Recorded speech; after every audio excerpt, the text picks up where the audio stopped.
La mesa de conferencias de caoba había pertenecido a mi abuela, y ahora se erguía entre mí y los lobos que se hacían llamar familia. Lisa Calvel estaba sentada frente a mí, sus uñas perfectamente cuidadas tamborileando contra la madera pulida como una cuenta regresiva hacia mi ejecución. «Tú no perteneces a esta familia», escupió, su voz cortando la oficina del abogado como una navaja. «Eres adoptada, Sofía. Todos lo saben. No tienes ningún derecho sobre la herencia de los Calvel». Mantuve mi respiración tranquila, mis manos dobladas serenamente sobre mi regazo. 23 años siendo una Calvel me habían enseñado que mostrar emociones frente a Lisa era como sangrar en aguas infestadas de tiburones. «Mi padre me crió», dije en voz baja. «Eso me convierte en su hija». «¿Qué te crió?». La risa de Lisa fue tan amarga como el café negro. «Sintió lástima por ti. Te recogió como a una gata callejera. Pero la sangre es la sangre, y tú no tienes ni una gota de Calvel en las venas». Su esposo, mi hermano Marcos, se movió incómodo a su lado. No me había mirado ni una sola vez desde que entramos en la sala. Mi otro hermano, Tomás, estaba en el extremo de la mesa junto a su esposa Janet, ambos absortos en sus teléfonos como si la fortuna familiar no estuviera repartiéndose en ese momento. «Señora Calvel», intervino nuestro abogado de familia, Edmund Harley, con diplomacia ensayada, «¿el testamento establece claramente?». «El testamento es fraudulento», interrumpió Lisa. «Fue escrito cuando Charles ya sufría de demencia». «¿Dejarle el 40% a ella?». Me señaló como si fuera una prueba en un juicio criminal. «Mientras que sus verdaderos hijos reciben solo 30% cada uno». «Es una locura». «Papá no sufría de nada, excepto de decepción», respondí, encontrando mi voz. Decepcionado de que sus hijos se casaran con mujeres que se preocupaban más por su dinero que por su bienestar. El rostro de Lisa se tiñó de rojo. «¿Cómo te atreves?». «¿Dónde estabas durante sus tratamientos de quimioterapia, Lisa? ¿Cuándo necesitaba que alguien lo llevara a sus citas a las 5 de la mañana? ¿Cuándo estaba demasiado débil para alimentarse solo?». La miré fijamente. «Te lo diré dónde, en Cabo. Con Marcos. Publicando selfies en la playa mientras yo sostenía la palangana cuando papá vomitaba. Ese viaje lo habíamos planeado con meses de anticipación», intervino por fin Marcos, aunque todavía sin mirarme. «Papá dijo que fuéramos. Papá decía muchas cosas para no ser una carga. La diferencia es que yo no le hice caso». «¿Por qué ibas tras el dinero?». Lisa golpeó la mesa con la mano. «No te hagas la hija devota. Viste a un viejo moribundo y jugaste a ser enfermera por un pago». El señor Harley carraspeó. «Si pudiéramos volver al tema». «El tema», continuó Lisa, «es que Sofía no es una Calvel. Es una huérfana que Charles recogió de sabe Dios dónde. He presentado una petición para que se realicen pruebas de ADN. Una vez que probemos que no es familia biológica, el testamento queda invalidado». «Así no funciona la ley de herencias», dijo con paciencia el señor Harley. «Si cuando hay fraude de por medio», Lisa sacó una carpeta y la deslizó sobre la mesa. «Contraté a un investigador privado. Dígales lo que encontró, señor Morrison».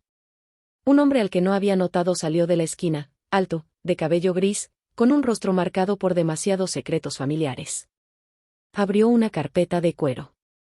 «Durante los últimos 3 meses he investigado los orígenes de la señorita Sofía Calvel», comenzó en un tono neutral. «Registros de nacimiento, papeles de adopción, documentación hospitalaria». El estómago se me encogió, pero mantuve el rostro sereno. «¿Y bien?», apresuró Lisa con entusiasmo. «El rastro fue interesante», Morrison me miró con algo que pudo ser simpatía. «¿Quiere compartir lo que encontré, señorita Calvel, o lo hago yo?». «No tengo nada que ocultar», dije, aunque mi corazón latía a toda velocidad. Asintió lentamente. «Muy bien». Mi investigación comenzó bajo la suposición de que la señorita Sofía había sido adoptada. La señora Lisa Calvel presentó esta teoría basada en ¿chismes familiares? «No son chismes», protestó Lisa. «Todos lo sabían. Charles y Margaret no podían tener más hijos después de Tomás. Y de repente, cuando Marcos tenía 5 años, aparece otra bebé». «Por favor». «Interesante teoría», continuó Morrison. «Sin embargo, los hechos cuentan otra historia. Obtuve registros hospitalarios del Mercy General, con fecha del 15 de septiembre de 1999. Muestran a Margaret Caldwell dando a luz a una niña sana. Esos pueden falsificarse, insistió Lisa. Quizá. Por eso también obtuve grabaciones de seguridad de los archivos del hospital, digitalizadas hace apenas 2 años. ¿Quieren ver a Margaret Caldwell, claramente embarazada, entrando al área de maternidad? La expresión confiada de Lisa vaciló un poco. ¿Eso no prueba? No, no lo prueba, admitió Morrison. Lo que nos lleva a la prueba de ADN. Señora Caldwell, usted presentó una petición en la corte exigiendo que Sofía se sometiera a pruebas de ADN para demostrar que no es heredera biológica. El juez la concedió. Por fin algo de sentido común, murmuró Lisa. La señorita Sofía aceptó la prueba de inmediato, continuó Morrison. Sin resistencia, sin retrasos. Un comportamiento interesante para alguien que tiene algo que ocultar. Seguro encontró la forma de hacer trampa, dijo Lisa, pero su voz ya carecía del veneno de antes. Morrison sacó un sobresellado. Los resultados, certificados por 3 laboratorios independientes. Miró alrededor de la sala. Antes de abrirlo, debo mencionar que la prueba de ADN reveló algo inesperado. Algo que cambia todo este caso. La sala quedó en silencio. Incluso Tomás levantó la vista de su teléfono. La señorita Sofía Caldwell es, en efecto, hija biológica de Charles y Margaret Caldwell, anunció Morrison. 99.97% de probabilidad de paternidad y maternidad. Eso es imposible. Lisa se puso de pie de un salto. Las pruebas fueron manipuladas. Sin embargo, continuó Morrison, alzando un poco la voz, las mismas pruebas revelaron algo más. Marcos y Tomás Caldwell no muestran ninguna relación biológica con Charles Caldwell. El silencio que siguió fue ensordecedor. ¿Qué? La voz de Marcos se quebró como la de un adolescente. Morrison sacó documentos adicionales.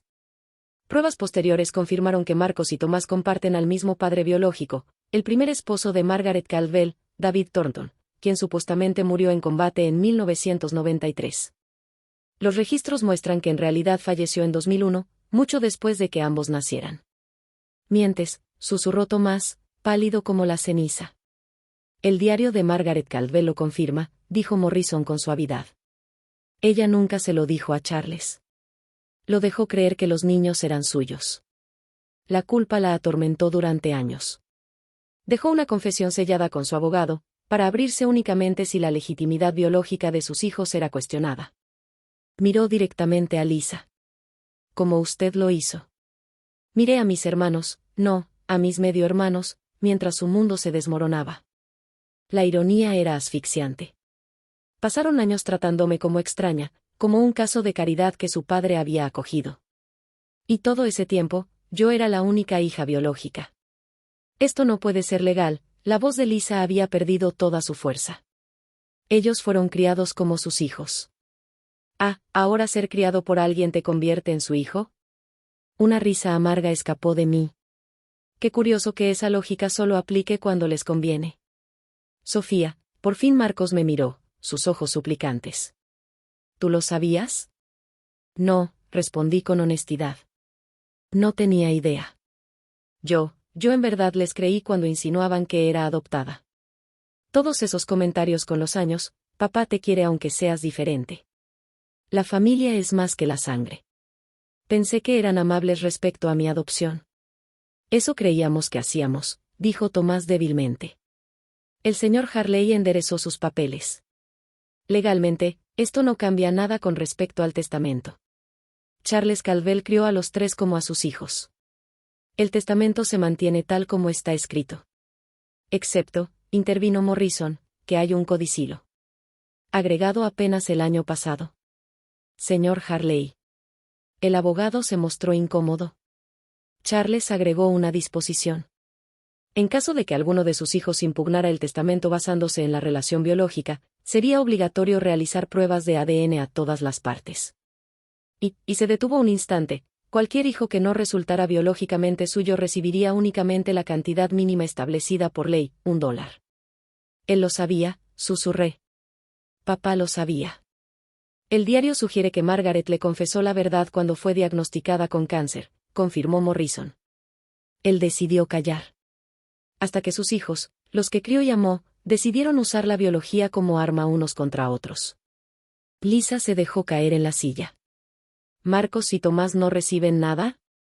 $1 cada uno, confirmó Harley. El resto de sus porciones revierte al único heredero biológico del patrimonio.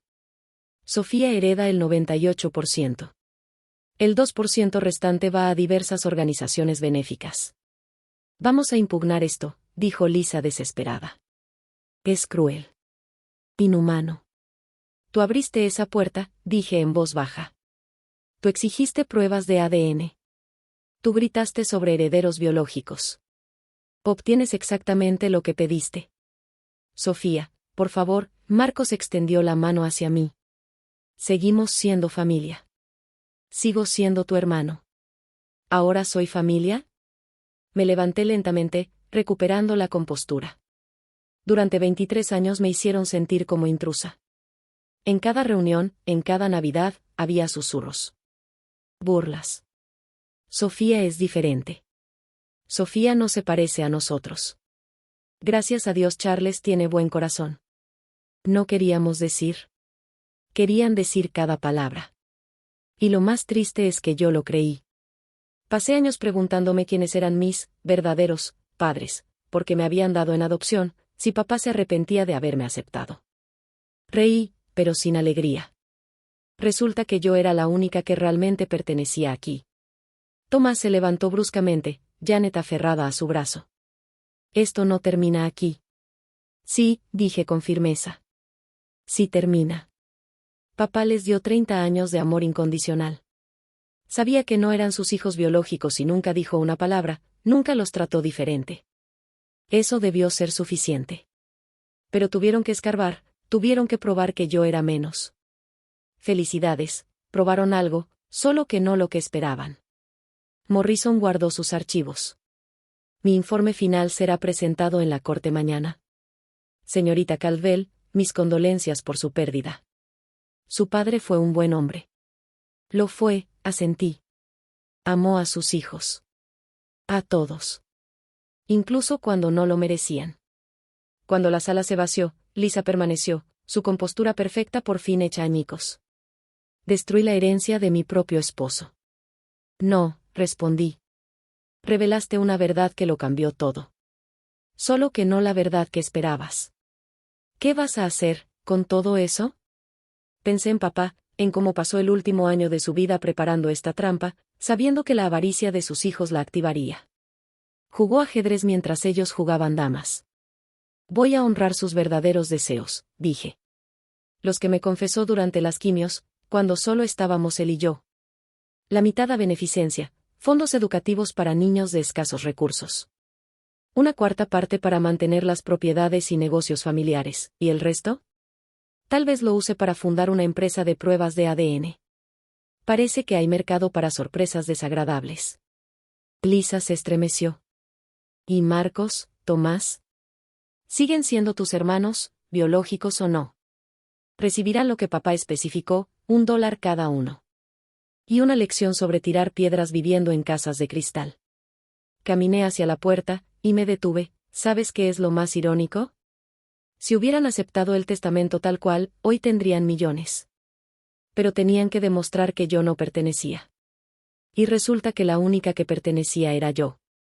Los dejé ahí, Lisa mirando la mesa que había pertenecido a mi abuela, mi verdadera abuela.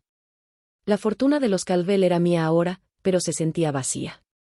Había ganado una herencia, pero perdido la ilusión de tener hermanos que me amaban. Afuera, el detective privado esperaba junto a su coche. ¿Señorita Caldwell? Lamento todo esto. Las familias y el dinero, siempre son feos. Usted hizo su trabajo, le dije. Aunque tengo curiosidad, sabía lo que iba a encontrar. Sonrió con tristeza. Lo sospeché en cuanto aceptó la prueba sin dudar. En mi experiencia, la gente que no tiene nada que ocultar, casi nunca se oculta. Mientras conducía de regreso, pensé en la familia y en la sangre, en las mentiras que decimos para protegernos y las verdades que nos destruyen.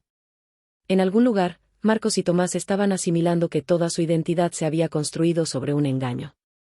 Lisa calculaba cómo sobrevivir con su salario de maestra. Y yo era, al fin, verdaderamente, una Caldwell. La última Caldwell, como resultó ser. Papá lo supo todo el tiempo. En esos meses finales, vio a sus hijos rondar como buitres, más preocupados por la herencia que por su bienestar. Observó a Lisa contando sus bienes mientras él contaba sus días. Y planeó en consecuencia. Bien jugado, papá, susurré al coche vacío. Jaque mate. La única Caldwell biológica volvió a casa, a una mansión vacía, rica en dinero pero en bancarrota de familia, ganando un juego que nunca quiso jugar.